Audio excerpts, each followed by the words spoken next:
Video में LIC के जीवन लाभ प्लान 936 के बारे में बात करेंगे और ये भी जानेंगे कि इस प्लान को कौन कौन ले सकता है। साथ ही इसके एग्जाम्पल डेथ बेनिफिट और अदर बेनिफिट के बारे में बात करेंगे। एलआईसी के काफ़ी सारे इंश्योरेंस प्लान में से ये एक बेहतरीन प्लान है। यहाँ आपको सेविंग के साथ साथ डेथ बेनिफिट भी मिलते हैं। इस प्लान में एक खास बात यह है कि एलआईसी के दूसरे प्लान में से इस प्लान में हाई रिटर्न मिलता है। उसके बाद आपको कुछ साल की छूट भी मिल जाएगी जिसमें आपको प्रीमियम पे नहीं करना पड़ेगा। तो आइए समझते हैं प्लान नंबर 936। जीवन लाभ प्लान को लेने के लिए आपकी कम से कम एज 8 साल होनी चाहिए। अब बात करते हैं पॉलिसी टर्म की। तो यहाँ एलआईसी ने आपको 3 ऑप्शन दिए हैं। पहला ऑप्शन दिया है 16 साल का, दूसरा ऑप्शन दिया है 21 साल का और तीसरा ऑप्शन दिया है 25 साल का। तो आप अपनी इंश्योरेंस पॉलिसी को इन किसी भी पॉलिसी टर्म के अकॉर्डिंग ले सकते हैं। उसके बाद हम बात करते हैं प्रीमियम पेइंग टर्म की। तो इसका मतलब कि आपकी पॉलिसी में आपको कितने साल तक प्रीमियम पे करना होगा। तो यहाँ पर आप 16 साल के लिए पॉलिसी टर्म लेते हैं तो आपको 10 साल प्रीमियम पे करना होगा, और 21 साल का पॉलिसी टर्म लेते हैं तो आपको 15 साल प्रीमियम पे करना होगा, और 25 साल का पॉलिसी टर्म लेते हैं तो आपको 16 साल ही प्रीमियम पे करना होगा। अब हम बात करते हैं मैक्सिमम एज की। तो अगर आप 16 साल के लिए टर्म लेना चाहते हैं तो आपके लिए यहाँ मैक्सिमम एज 59 दी गई है। 21 साल के लिए टर्म लेना चाहते हैं तो 54 मैक्सिमम एज दी गई है, और 25 साल के लिए आप लेना चाहते हैं तो मैक्सिमम एज 50 साल दी गई है। अब बात करते हैं मिनिमम सम एश्योर्ड की। तो इस प्लान में मिनिमम सम एश्योर्ड 2 लाख रुपए है, मतलब आप कम से कम 2 लाख की पॉलिसी कर सकते हैं। और मैक्सिमम सम एश्योर्ड की बात करें तो यहाँ कोई लिमिट नहीं दी गई है।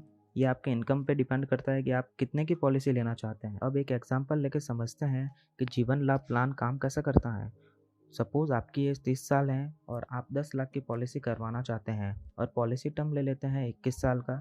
तो इसका मतलब यह है कि आप 21 साल के लिए पॉलिसी टर्म लेते हैं तो आपको 15 साल ही प्रीमियम पे करना होगा। अब हम प्रीमियम की कैलकुलेशन करते हैं तो पहले साल का ईयरली प्रीमियम होगा वो 56,013 और दूसरे साल से प्रीमियम होगा 54,807 जो आपको एलआईसी को पे करना होगा। और आप half yearly, quarterly, monthly premium पे करना चाहते हैं तो आप स्क्रीन पे देख सकते हैं। अब हम बात करते हैं मैच्योरिटी की। तो जब आपकी पॉलिसी को 21 साल पूरे हो जाएंगे तो आपकी पॉलिसी भी मैच्योर हो जाएगी। मैच्योरिटी पे आपको लगभग 20,87,000 रुपये मिलेंगे। इसमें सम एश्योर्ड 10 लाख रुपये का, बोनस 9,87,000 रुपये का और फाइनल एडिशन बोनस 1 लाख रुपये का होगा। अगर हम बात करें कि एलआईसी को 15 साल में कितना प्रीमियम पे करना होगा तो हम 15 साल में लगभग 8,23,311 रुपये पे करना होगा। ये बात हमने तब की है जब पॉलिसी होल्डर की डेथ ना हो।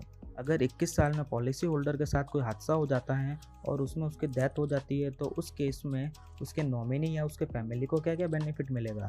तो यहाँ पर पॉलिसी होल्डर की डेथ पॉलिसी टर्म के दौरान कभी भी हो जाती है तो उस केस में उसके नॉमिनी को सम एश्योर्ड प्लस बोनस मिल जाएगा। अगर हम एग्जाम्पल में देखते हैं तो पॉलिसी टर्म है 21 साल का और सम एश्योर्ड है 10 लाख रुपए का। तो पॉलिसी होल्डर की डेथ पॉलिसी शुरू होने के बाद और पॉलिसी मैच्योर होने तक कभी भी डेथ हो जाती है तो यहाँ पे सम एश्योर्ड का 10 लाख रुपए मिल जाएगा, और साथ ही जितने साल पॉलिसी चली है उसका बोनस भी मिल जाता है। जितने रुपए की आप पॉलिसी लेते हैं उतने आपके नॉमिनी को दे दिया जाता है अगर पॉलिसी होल्डर की डेथ पॉलिसी टर्म के दौरान हो जाती है। उसके बाद हम बात करते हैं एक्सीडेंटल डेथ की। तो अगर पॉलिसी होल्डर की डेथ एक्सीडेंट में हो जाती है तो उस केस में उसके नॉमिनी को क्या क्या बेनिफिट मिलेगा। तो यहाँ पर एक्सीडेंट के केस में उसके नॉमिनी को 10 लाख रुपए और एक्स्ट्रा मिल जाते हैं। तो यहाँ पर आपको टोटल 20 लाख रुपए का क्लेम का अमाउंट मिल जाएगा, और इसके साथ साथ जितने भी साल आपकी पॉलिसी चली है उसका बोनस आपके नॉमिनी को दे दिया जाएगा। अदर बेनिफिट की बात करें तो यहाँ आप लोन भी ले सकते हैं।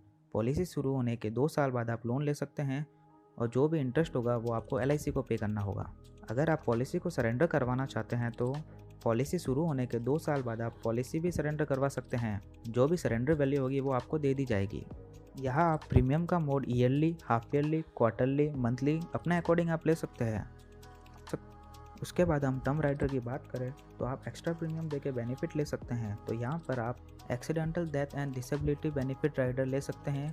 उसके बाद आप टर्म एश्योरेंस राइडर ले सकते हैं, क्रिटिकल इलनेस राइडर ले सकते हैं और एक्सीडेंटल बेनिफिट राइडर भी ले सकते हैं। यहाँ आप जो भी राइडर लेना चाहते हैं वो आप एक्स्ट्रा प्रीमियम देके ले सकते हैं। तो अब बात करते हैं ग्रेस पीरियड की। तो मंथली मोड के लिए आपको 15 डेज दिए जाते हैं और अदर मोड्स के लिए आपको 30 डेज दिए जाते हैं। रिवाइवल पीरियड की बात करें तो अगर आपकी पॉलिसी बंद हो जाती है तो आप 5 साल के अंदर अंदर फिर से आप शुरू करवा सकते हैं।